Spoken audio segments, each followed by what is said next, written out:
साथियों, सभी को मेरा जय हिंद। साथियों, आज हम बात करना चाहेंगे 16 दिसंबर को विजय दिवस क्यों मनाया जाता है। तो दोस्तों, आज का जो 16 दिसंबर विजय दिवस क्यों मनाया जाता है कि इस दिन भारत ने पाकिस्तान को बड़ी ही करारी हार दी थी और इसी हार से पाकिस्तान परास्त हो गया था और भारत की सेना के सामने पाकिस्तान के सैनिकों ने घुटने टेक दिए थे। तो दोस्तों, आज का जो हमारा वीडियो बहुत ही इंटरेस्टिंग और बहुत ही महत्वपूर्ण है। जो लोग तैयारी कर रहे हैं उनके लिए तो है ही, लेकिन भारत के प्रत्येक नागरिक के लिए बहुत ही जरूरी कि 16 दिसंबर को विजय दिवस क्यों मनाया जाता है। तो दोस्तों, हम शुरुआत करते हैं।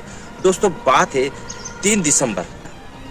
उस दिन पाकिस्तान के विमान ने भारत की सीमा के कुछ क्षेत्र पठानकोट, जोधपुर, आगरा और श्रीनगर पर अटैक कर दिया था।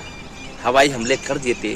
तो इसी हवाई हमले जब किए तो इंदिरा गांधी जी ने तुरंत दिल्ली में मंत्रिमंडल और सारी अधिकारियों की बैठक ली और इसी बैठक में उन्होंने जो भारतीय सेना थी उनको तुरंत लड़ाई के आदेश दिए और उनसे पूछा जो मानेकशॉ थे कि हमारी फौज तैयार है। तो मानेकशॉ ने तुरंत पीछे न बढ़ते हुए आगे जवाब दिया कि मैडम, हमारी फौज तैयार है।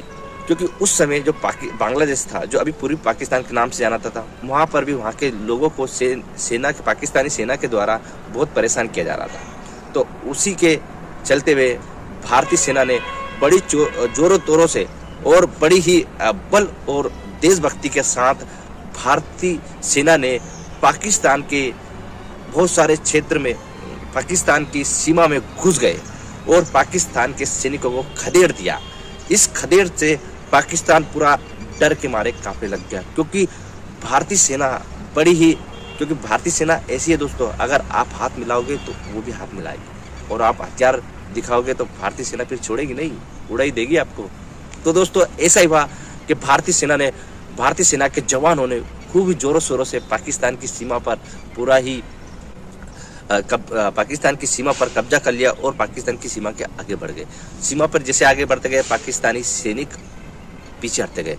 दोस्तों, एक और बात बताना चाहूँगा कि आपको मालूम है कि भारतीय सैनिकों की संख्या कम थी और भारतीय सेना के पास केवल एक ही पर्वतीय डिवीजन भी था, लेकिन भारतीय सेना ने कभी हार नहीं मानी और न ही भारतीय सैनिक पीछे हटे। वो आगे बढ़ते गए और पाकिस्तानी पीछे हटती गई और भारत के इस युद्ध में लगभग 3900 सैनिक मारे गए और दोस्तों 1000 के लगभग सैनिक घायल हो गए और पाकिस्तान के तो अनेक सैनिक मारे गए। क्योंकि ये युद्ध में बहुत ही अतः युद्ध हुआ था।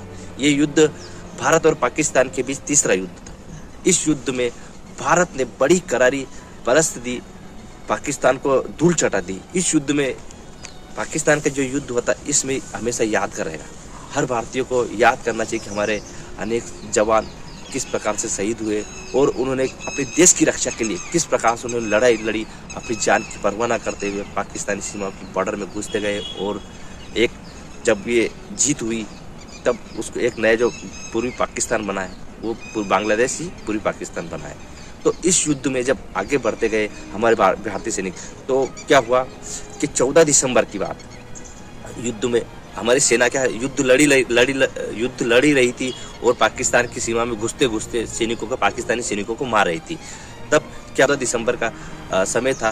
तब भारतीय सेना के अधिकारियों को गुप्त संदेश मिला कि पाकिस्तान में 14 दिसंबर को एक भवन में मीटिंग रखी गई। तो उसी वक्त इंदिरा गांधी जी ने आदेश दिया कि 14 दिसंबर को उस भवन पर हमला किया जाए। तो भारतीय सेना ने 14 दिसंबर को उस पर बम से हमला किया तो उस बम की छत गिर गई। तो इसी में ए नियाजी की जो कांप उठा, मतलब उसके रोंगटे खड़े हुए कि भारतीय सेना ने हमारे पूरे सीमा पर कब्जा कर तो लिया है और इसके बाद में सीमा पर कब्जा करने के बाद में वो आगे और बढ़ती जा रही है और अभी हमारी मीटिंग भी ध्वस्त करती है। तो यही पावर देखते हुए, भारतीय सेना का जोश और जुनून देखते हुए पाकिस्तान घुटनों बल गिर गया और उसने अपने 93,000 सैनिकों के साथ में घुटने टेक दिया। मतलब 14 दिसंबर को उन्होंने मीटिंग रखने का आदेश दे दिया कि अब हम ये युद्ध यहीं के यहीं विराम करना चाहते, हम आगे नहीं लड़ना चाहते।